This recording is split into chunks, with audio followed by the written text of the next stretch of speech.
മത്സരിച്ചാൽ ഞാൻ തൃശ്ശൂർ ജയിക്കും. എന്നേക്കാൾ മികച്ച ജയം കെ മുരളീധരൻ ജയിക്കും തൃശ്ശൂർ. ഒരു സംശയം വേണ്ട, നിങ്ങൾ കാത്തിരുന്നു.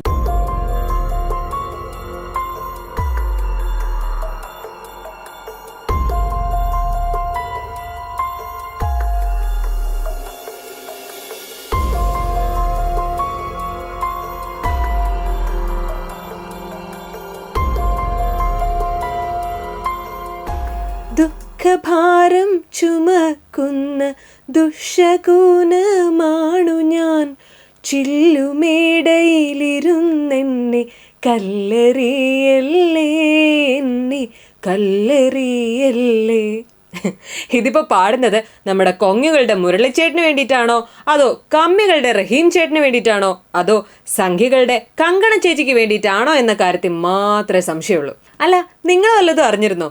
അന്നേ പത്മജ ചേച്ചി മുരളിച്ചേട്ടന് വാർണിംഗ് നൽകിയിരുന്നത്, എന്നെ ഇലക്ഷന് തോൽപ്പിച്ച താപ്പാനകളാണ് ഇടവും വലവും നിൽക്കുന്നത്, അതുകൊണ്ട് തോൽപ്പിക്കാൻ വേണ്ടിയാ അവിടെ കൊണ്ടിടുന്നത്, സൂക്ഷിക്കണം സൂക്ഷിക്കണം എന്ന്.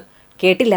എന്നിട്ടിപ്പോ എന്തായി? സംഘടനാപരമായിട്ടുള്ള ദൗർബല്യം പാർട്ടിക്കുണ്ട്. പക്ഷെ അതിനേക്കാൾ ഉപരിയായി ഇങ്ങനൊരു സാഹചര്യം കണ്ടുപിടിക്കാൻ കഴിഞ്ഞില്ല എന്നതൊരു കോട്ടം തന്നെയാണ്.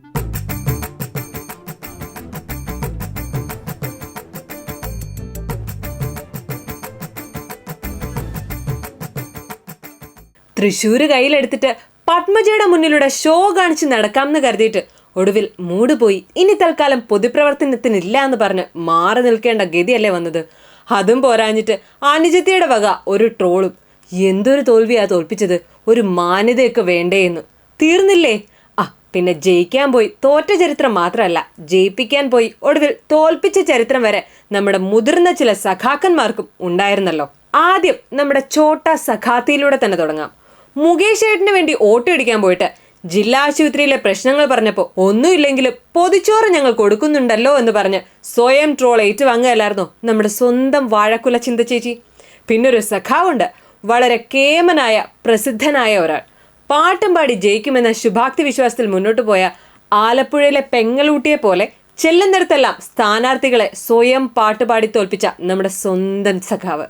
ജോറാണേ ജോറാണേ ജോ ജോസഫ് ജോറാണേ എന്ന് തൃക്കാക്കരയിൽ വളരെ ഈണത്തില് റഹീമിന്റെ പാട്ട് ജനങ്ങളങ്ങ് ഏറ്റെടുത്തിരുന്നു.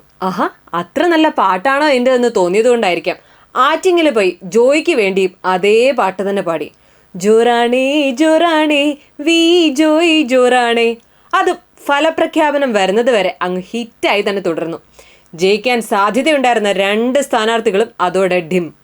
അല്ലെങ്കിലും രക്ഷകനായി എത്തി ഒടുവിൽ പണി വാങ്ങിക്കൊടുക്കുന്നത് റഹീമിന് പുത്തരിയല്ലോ. മേയറെ രക്ഷിക്കാനെത്തി ഒടുവിൽ ബസ്സിൽ കയറിയില്ലെന്ന് അതുവരെ വാദിച്ചിരുന്ന സച്ചിനെ ബസ്സിൽ കയറിയെന്നും ടിക്കറ്റ് ചോദിച്ചെന്നും വരെ ആക്കിയില്ലേ. കിലുക്കത്തിലെ രേവതി പറയുന്നത് പോലെ ഞാൻ ഇത്രയല്ലേ ചെയ്തുള്ളൂ എന്ന അവസ്ഥയാണ് സത്യത്തിൽ റഹീമിന്. അടുത്തതായി നമ്മുടെ പ്രിയ നടി. ഇനി അങ്ങനെ മാത്രം പറഞ്ഞാൽ പോരാ, MP കൂടിയായ വനിത. വിമാനത്താവളത്തിൽ വെച്ച് അടി വാങ്ങിയ വാർത്ത നിങ്ങൾ അറിഞ്ഞിരുന്നോ? യാത്ര ചെയ്യുന്നവരുടെ സുരക്ഷ ഉറപ്പുവരുത്തേണ്ട ഉദ്യോഗസ്ഥർ തന്നെയാണ് ഒരു MP കയറി സത്യത്തിൽ അടിച്ചത്. സത്യത്തിൽ അത് ന്യായീകരിക്കാൻ സാധിക്കാത്ത ഒരു തെറ്റ് തന്നെയാണ്. എന്നാൽ കങ്കണയെ തല്ലിയതിന് പിന്നിലെ ചേതോ വികാരം ഉദ്യോഗസ്ഥ അപ്പോൾ തന്നെ വെളിപ്പെടുത്തിയിരുന്നു. സ്ത്രീകൾ 100 രൂപ വാങ്ങിയാണ് പഞ്ചാബിലെ കർഷക സമരത്തിൽ പങ്കെടുത്തത് എന്ന മുൻപത്തെ കങ്കണയുടെ പരാമർശത്തിൽ പ്രതിഷേധിച്ചായിരുന്നു ഈ അടി. ഉദ്യോഗസ്ഥയായ കുൽവീന്ദ്രയുടെ അമ്മയും ആ സമരത്തിൽ പങ്കെടുത്തിരുന്നു അത്രേ. അത്തരത്തിൽ കർഷകരെ അപമാനിച്ചതിനുള്ള ദേഷ്യമാണ് താൻ പ്രകടിപ്പിച്ചതെന്നായിരുന്നു ഉദ്യോഗസ്ഥയുടെ വാദം. എന്തായാലും താൻ സേഫാണെന്ന് പിന്നീട് കങ്കണ തന്നെ ലൈവിൽ വന്നിരുന്നു പറഞ്ഞിരുന്നു. എന്തായാലും പണ്ടൊക്കെ പിന്നെ എന്നുള്ള ശൈലി ഇപ്പോൾ ഒപ്പം തന്നെ മാറ്റി എഴുതിയിട്ടുണ്ട്. തിരിച്ചടികളുടെ ഒരു കാലം തന്നെയാണ് ഇപ്പോൾ കണ്ടുകൊണ്ടിരിക്കുന്നത്. അത് നമ്മുടെ നാട്ടിലെ റിസൾട്ടിലും പ്രകടമായിരുന്നല്ലോ അല്ലേ. അപ്പോൾ കാണാം പുത്തൻ വിശേഷങ്ങളുമായി ഉടനെ തന്നെ.